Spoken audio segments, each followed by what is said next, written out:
요즘 가장 뜨거운 기술이죠. 바로 생성형 AI. 우리 세상을 정말 근본적으로 바꾸고 있는데요.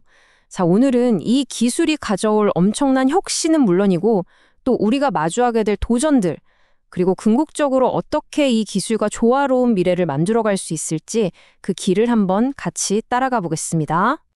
바로 이 질문, 이게 바로 생성형 AI 시대의 핵심이라고 할 수 있습니다. 생각해보세요. 기존 AI는 데이터를 분석하고 예측하는 데 그쳤잖아요. 그런데 생성형 AI는 아예 존재하지 않던 새로운 걸 만들어내는, 그러니까 말 그대로 창조의 영역에 발을 들여놓은 겁니다. 이 어마어마한 질문의 답을 찾아가기 위해서 오늘 우리의 여정은 크게 4단계로 구성해 봤습니다. 먼저 생성형 AI가 열어젖힌 이 새로운 시대의 본질이 뭔지 한번 이해해 보고요. 그 다음에 우리 삶을 바꾸는 구체적인 혁신 사례들을 살펴볼 겁니다. 그리고 물론 그 이면에 숨겨진 그림자와 도전 과제들도 짚어봐야겠죠.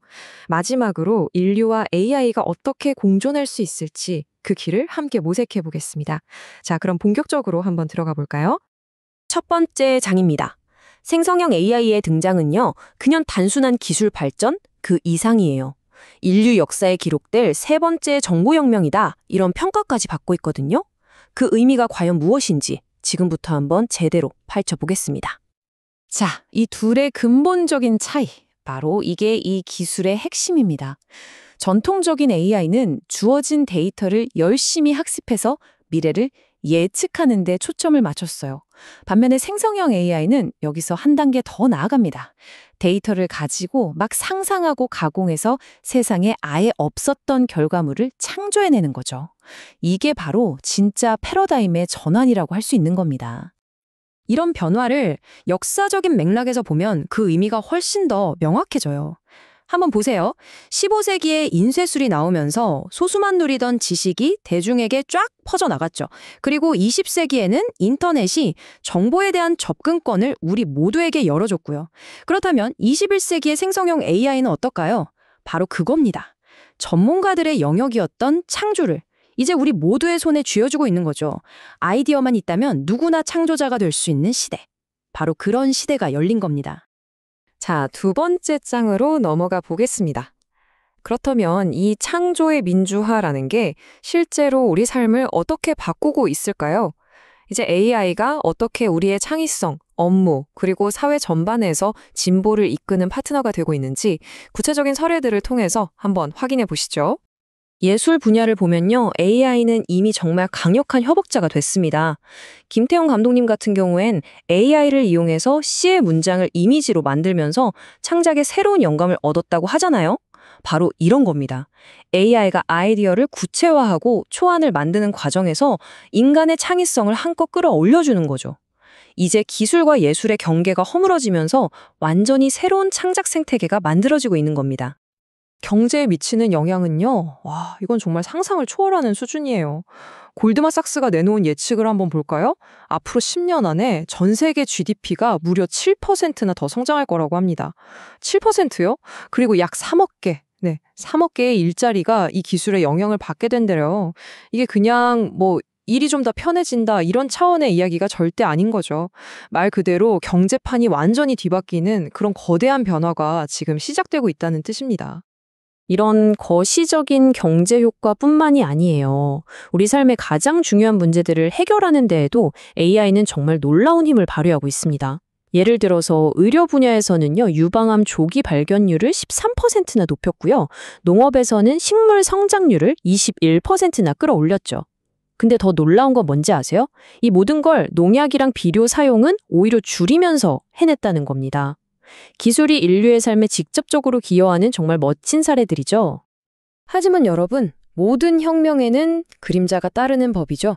세 번째 장에서는 이 강력한 기술이 가져오는 윤리적, 사회적 도전 과제들을 한번 정면으로 마주해 보겠습니다. 우리가 공존을 위해서 반드시 풀어야만 하는 숙제들입니다. 가장 시급한 문제, 바로 진실의 붕괴입니다. 예전에 가짜뉴스가 좀 조악한 거짓말이었다면 지금 AI가 만들어내는 허위 정보는 전문가도 구별하기 힘든 초현실적인 거짓말이에요.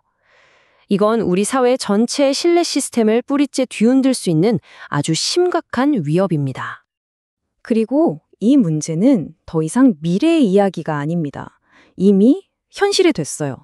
한 조사를 보니까 10대 청소년의 35%가 온라인상의 가짜 컨텐츠에 속아본 경험이 있다고 답했습니다.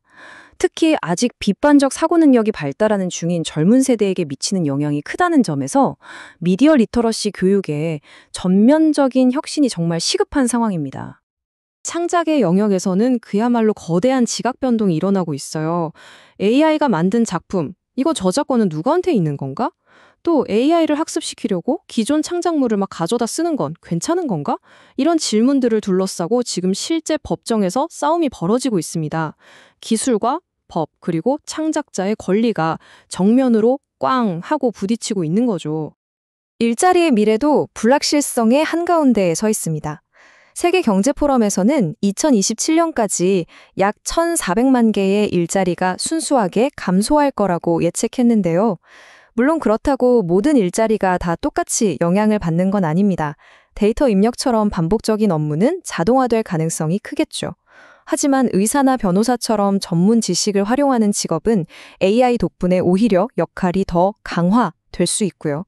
그리고 간호사처럼 인간적인 공감과 신체 활동이 꼭 필요한 직업은 대체되기 어렵습니다. 그러니까 핵심은 단순한 대체가 아니라 일하는 방식 자체가 완전히 재구성된다는 점입니다. 자, 이제 마지막 장입니다. 우리는 혁신의 엄청난 가능성과 또 피할 수 없는 도전들을 모두 확인했습니다. 그렇다면 이제 어떻게 이 기술과 조화롭게 공존하는 미래를 설계할 수 있을까요? 그 해법을 한번 찾아보겠습니다. 지금 세계 각국은 저마다 다른 방식으로 해법을 찾고 있어요. 유럽연합은 시민의 권리를 보호하기 위해 강력한 규제에 초점을 맞추고 있고요. 미국은 기술 리더십을 놓치지 않기 위해 산업 진행을 우선시합니다. 반면에 중국은 국가가 주도하는 통제를 통해서 AI 패권을 잡으려고 하죠. 보시다시피 아직 세계적인 합의는 없고요. 각 사회가 추구하는 가치에 따라 서로 다른 길을 가고 있는 상황입니다. 이런 상황에서 우리가 할 수 있는 가장 중요한 투자는 바로 교육입니다. 이제 AI가 정답을 척척 찾아주는 시대잖아요. 그럼 우리에게 필요한 건 정답을 외우는 능력이 아니라 좋은 질문을 던질 줄 아는 능력입니다. 그리고 AI가 흉내낼 수 없는 비판적 사고나 창의력, 공감 같은 인간 고유의 역량을 키우는 것. 이게 바로 미래 교육의 핵심이 되어야 하는 거죠. 기술 발전 때문에 일자리를 잃는 사람들이 생길 수 있다는 경제적 충격에 대비해서 사회적 안전망에 대한 논의도 아주 활발합니다. 그중 하나가 바로 보편적 기본소득이죠. AI가 만들어내는 막대한 부를 사회 전체가 함께 나누자는 건데요. 그 재원으로는 자동화된 로봇이나 AI 시스템에 세금을 매기는 로봇세 같은 것들이 거론되고 있습니다. 이제 부를 나누는 방식 자체를 근본적으로 다시 생각해야 한다는 사회적 요구가 담겨 있는 겁니다. 결국 우리가 마주한 미래의 본질은 바로 이겁니다. AI를 경쟁자로 보고 두려워할 게 아니라 우리의 능력을 확장시켜주는 파트너자, 도구로 보고 어떻게 하면 더 현명하게 협력할 수 있을까? 이걸 고민해야 한다는 거죠. 네덜란드의 철학자 요한 하위징하는 인간의 본질을 놀이하는 존재, 즉 호모 루덴스에서 찾았습니다. 어쩌면 AI가 반복적인 노동을 다 대신해주면 우리 인류는 생존을 위한 노동에서 벗어나서 창의성이나 놀이, 그리고 자아 실현 같은 인간 본연의 활동에 더 집중하게 될지도 모릅니다. 그래서 마지막으로 이 질문을 여러분께 던지고 싶습니다. 기계가 일의 영역을 마스터해 나갈 때 우리 인간은 과연 무엇을 통해 삶의 의미와 목적을 찾아 나가야 할까요?